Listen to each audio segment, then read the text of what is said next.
Міхась пухнацік.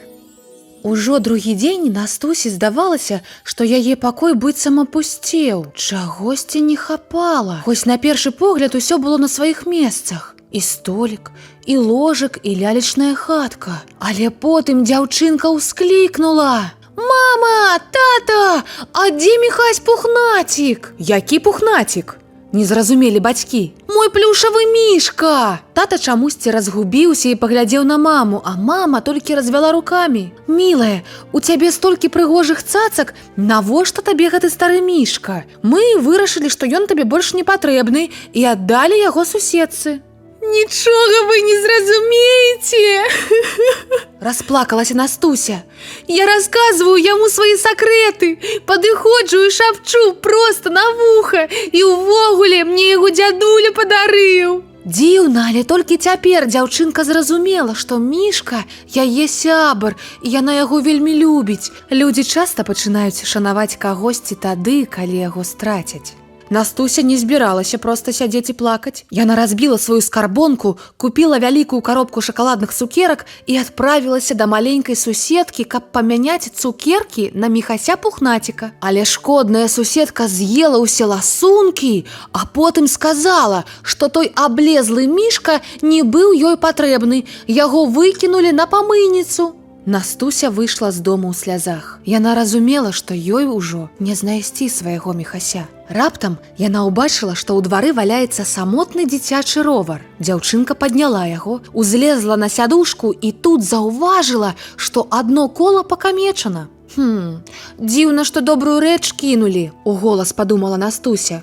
«Можна было яе адрамантаваць». Як толькі яна гэта сказала, колы ровара пачалі круціцца самі сабой. Дзяўчынка памчалася кудысьці хутчэй за вецер, тармазы не слухаліся, заставалася толькі мацней трымацца за руль. Адзін паварот, другі, трэці, і Настуся апынулася на некім незнаёмым лужку. Яна разгублена азірнулася па баках і ўбачыла нешта яркае ў траве. Гэта быў паветраны змей з разадраным хвастом. «Нічога страшнага, можна прышыць новы», – прагаварыла дзяўчынка, узяўшы яго ў рукі. Не паспела Настуся гэта сказаць, як змей раптам сам узняўся ў паветра і стаў вабіць дзяўчынку за сабой. Нібы нябесны сабачка нацягнуў ланцужок. Настуся яшчэ больш здзівілася, але пабегла за ім, не выпускаючы вяроўку з рук. Адна вуліца, другая, трэцяя. Калі паветраны змей выдраўся і паляцеў, дзяўчынка зразумела, што знаходзіцца ў нейкім парку. Тут ужо Настусі варта было спалохацца, і яна амаль зрабіла гэта, але яе ўвагу прыцягнуў самотны мячык на зямлі. Узор на мячыку быў амаль сцёрты. «Цябе пакінулі, небарака», – здзівілася дзяўчынка. «Дарма, бо малюнак можна абнавіць фламастарамі». Мячык быццам пачуў яе словы і варухнуўся, а потым паскакаў, як зайчатка.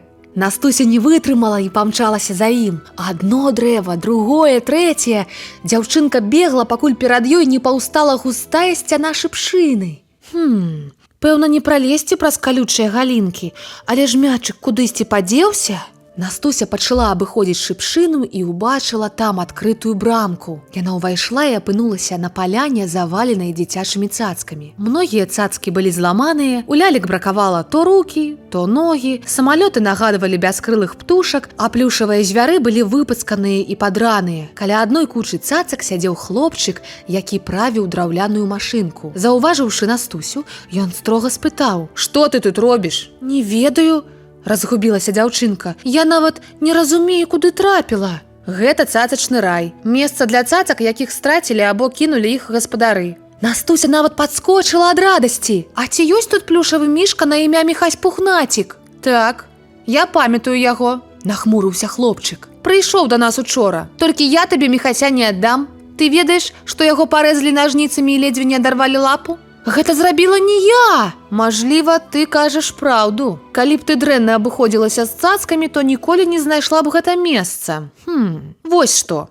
Пачакай тут, мне трэба параіцца». Хлопчык знік. Прайшло шмат часу, а яго ўсё не было. Настуся села ля брамкі ў цацачны рай і прыснула. І праз дрымоту яна адчула, як ёй у рукі далі нешта вялікае і цёплае. Прачнулася Настуся ў сваім ложку. Быццам яна нікуды не хадзіла, і цацачны рай ей прысніўся. Але на коўдры ляжала галінка шыпшыны, а на падушцы сядзеў цалюткі Міхась Пухнацік.